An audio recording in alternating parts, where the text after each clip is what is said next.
Hello everyone! Gagawa po ako ng pesto pasta tuna. With tuna. So ayan, garlic and onion.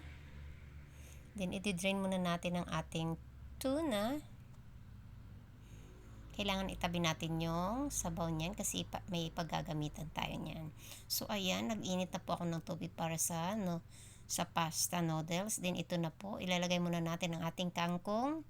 Yung kangkong iba-blends natin, yan po ang ating pinaka pesto sauce. Yan ang gagawin natin, pesto sauce. So after nyan, lutuin na natin ang ating noodles.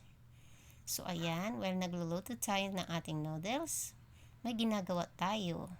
Ayan, itong gawin natin habang naghihintay maluto yung ating noodles.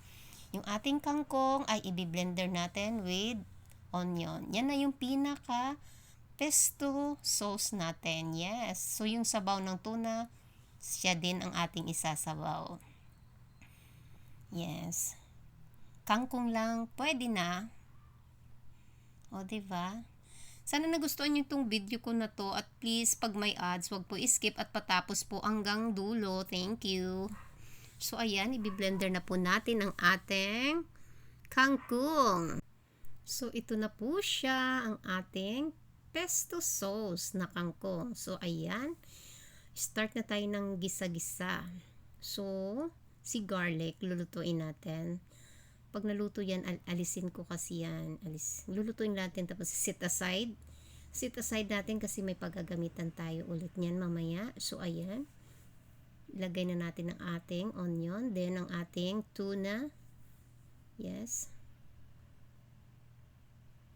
Lagyan natin ng paminta or pepper, black pepper, garlic powder. So ayan na po, nilagay na natin ang ating pesto sauce.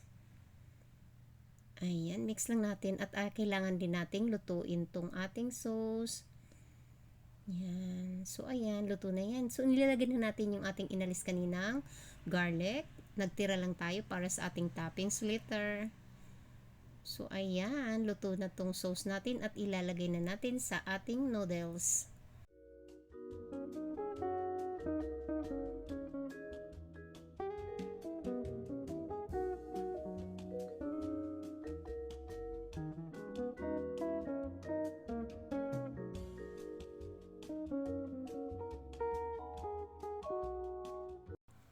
Ayan, imimix na natin. Then, laglagyan po natin ng parmesan cheese.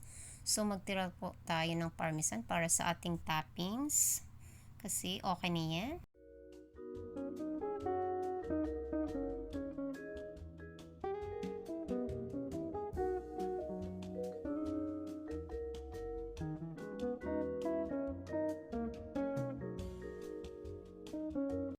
Ayan, ready na po. Thank you for watching everyone. See you in my next video. Bye!